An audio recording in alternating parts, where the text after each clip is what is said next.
Hello there, welcome back to my YouTube channel. If you're returning subscribers, thank you for coming back to watch my video. If you're new subscribers, a new viewer, thank you so much for clicking to view this video. Thank you, I'm so glad. I love you. Yeah, so today we are reviewing an amazing book. I consider this one of the best book ever, written by an amazing person, right? I call this book Small But Mighty. Because of what in the invaluable lessons you will learn from this book, right? This book is about friendship, how to make friends, how to influence people, how to be a better leader, to be a better boss, right? How to collaborate with people, how to work as a team member. So let me introduce the book to you. Yeah, da-da! How to Win Friends and Influence People by Dale Carnegie. This book has about 30 chapters. Right? And divided into 4 parts. So each part has like a total number of chapters attached to them. It has about 256 pages book, right? 256 pages. And it's going to be very, very amazing. So let's dive right into the review of this book. Part 1 says that the fundamental ways of handling people, right? Fundamental ways of handling people. Chapter 1 of part 1 says that if you want to gather honey, don't kick over the beehive.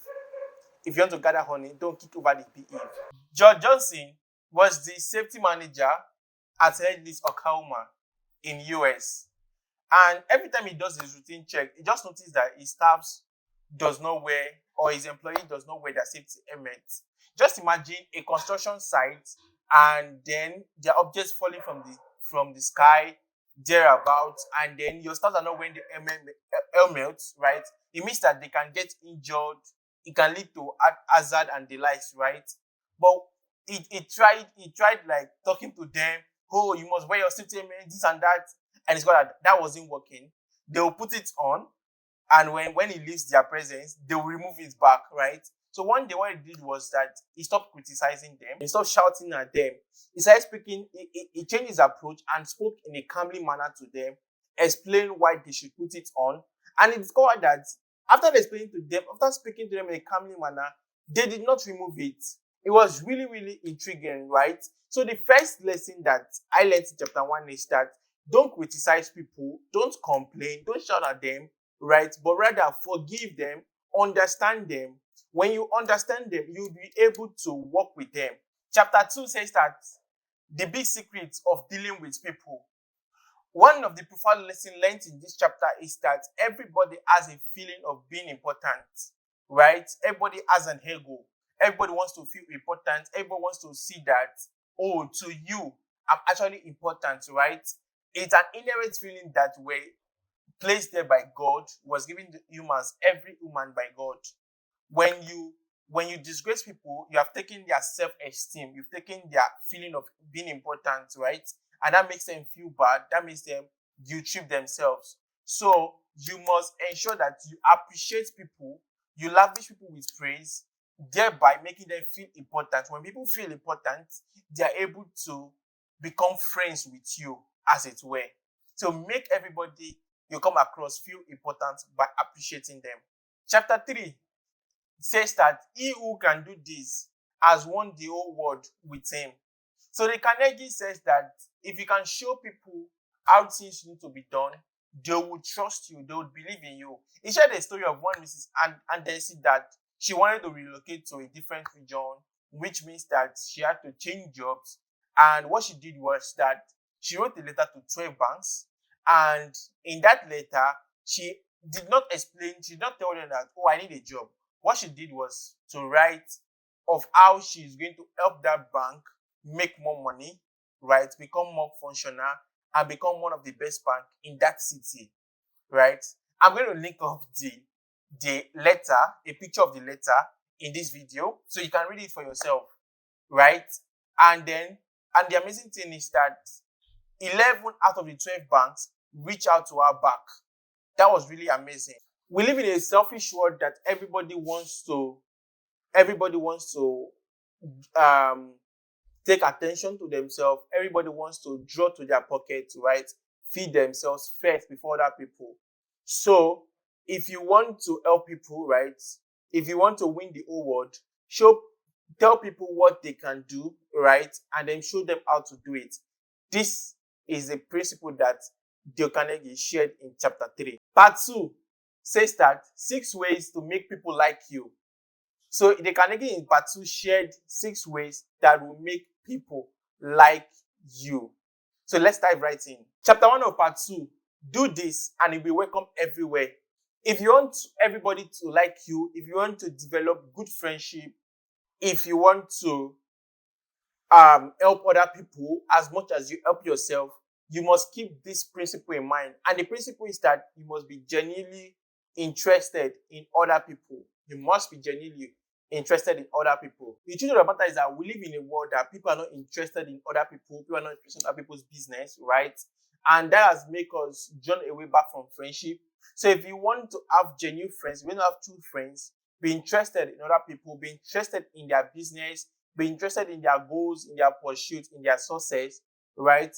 Recently, people were interested in making either one of the win the Guinness Book of Record for a cooking competition, right? Just be interested in other people, and then you will find out that you are being attracted to genuine and very good friends. Chapter 2 of part 2 says that a very good way to make first impression. There's a Chinese proverb that was used in this book, and it says that a man without a smile should not bother opening a shop. That's really amazing, right? Because the smile you wear on your face is more important than what you tell people, right? Because actions speak louder than voice. When people see that you smile, right, it makes people feel relaxed in talking to you. Like, oh, it gives people this perspective that, oh, this person, right, is someone I can talk to. This person is friendly. So if you want to make a very good impression, always smile at people at anywhere you are. Keep a smile on your face.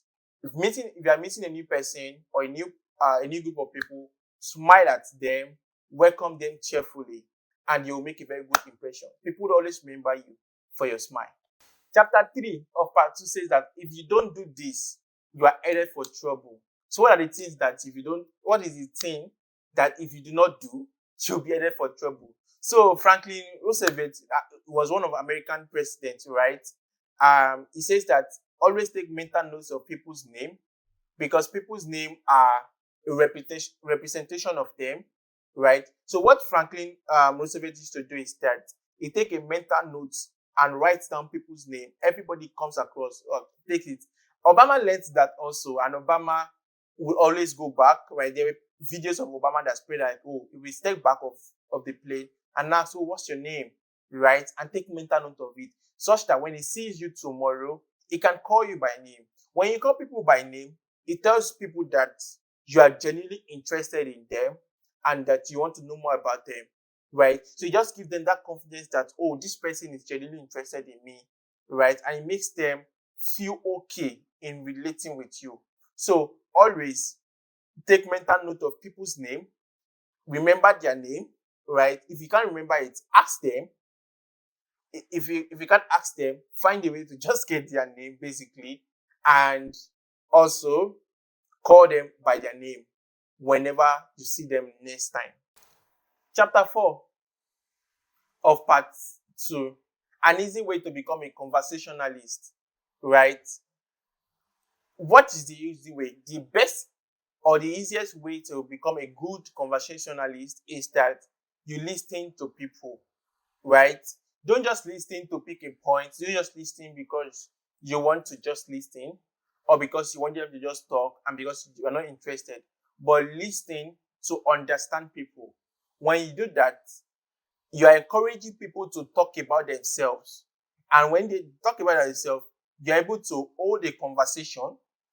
You are able to be able to understand whatever they are saying and be able to support them or give an honest opinion in whatever matter they are discussing or you both are discussing about.